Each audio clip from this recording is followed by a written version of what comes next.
Family trees, genealogy records, the dates and documents are the launching point for pondering our roots and where we came from. I grew up in a family connected to those roots and learned simple family history from an early age. My dad loved talking about his family, the one he had grown up with in Salem, Oregon, and the long dead who had lived in Massachusetts and upstate New York. My dad, Hugh Franklin, inherited photos and books from his grandmother after she died, and I grew up escaping to his office when he wasn't there and reading the old books and magazines like a treasure trove. I was always exploring, searching for clues of the former owners, the signatures, small notes inside the cover, and occasionally a note or old postcard between the pages. I didn't grow up in Oregon, but remember visiting as a child. I remember my great-grandmother Emily Franklin and her old-fashioned small house across the road from her son and daughter-in-law's, my Grandma Ruby's house, where we would stay. I remember great-grandma Emily's amazing yard. There was a water pond and trails in her yard. I remember that she gave me a handkerchief and showed me how to crochet around the edges. I remember when she died, I was 7 years old, and my dad took me there, and I sat quietly and read in the corner while he and other family members boxed up and cleaned out her house. This was when he got his share of the old books and photos. I never met my great-grandfather Will. He died a few years before I was born, before my parents married. But it recently occurred to me that he was an important but overlooked person in our family history. He was always described to me as kind, quiet, and hardworking. Will Cook Franklin was the third child born to Eugene and Ida Franklin. Will had 2 older brothers and 1 little sister.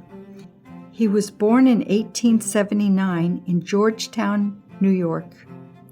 Georgetown, New York was then and remains a small town in upstate New York.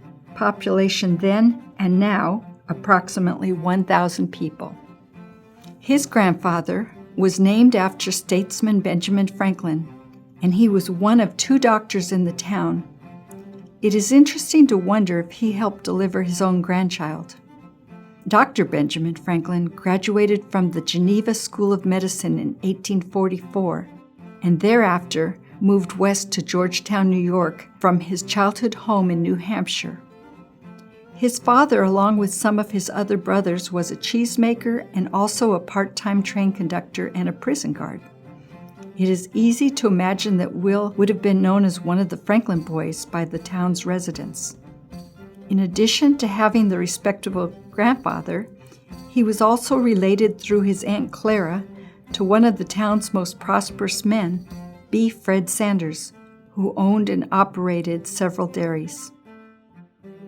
Thankfully, Will's family took photographs of the children as they grew up. Will saved these photos and kept them with him his entire life. The photos tell a story of an American family that worked hard and tried to live right.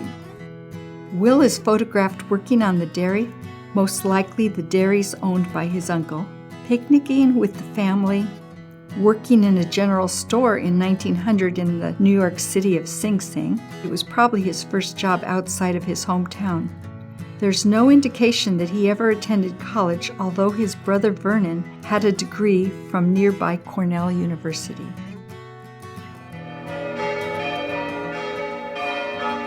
There are no photographs of his courtship, but in 1902, at age 23, he married Emily Wheat in her family church in Sydney Center, New York.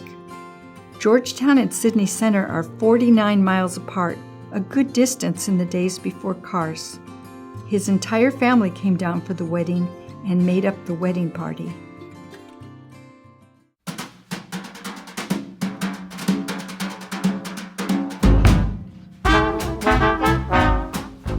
"1902 was a period of optimism and great change.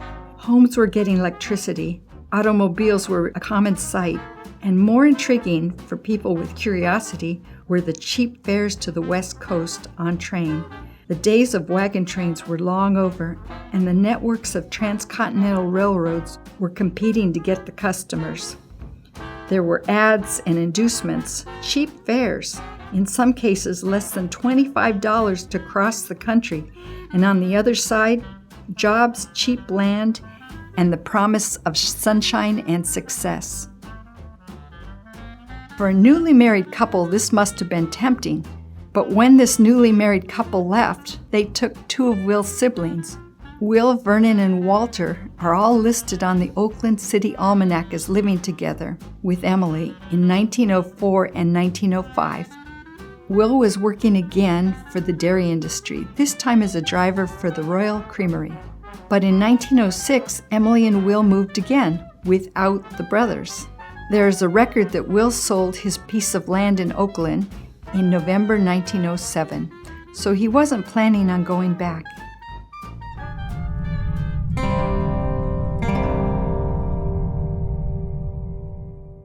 It's interesting to remember the horrific San Francisco earthquake happened in 1906. Will and Emily were already living in Oceanside, California at that time. They missed the aftermath of the disaster. Many of the San Francisco residents had moved to Oakland when they were homeless.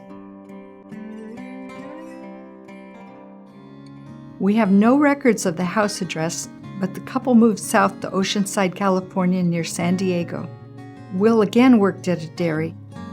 Oceanside was an important place for them because that was where their only child was born, Lockwood Wheat Franklin.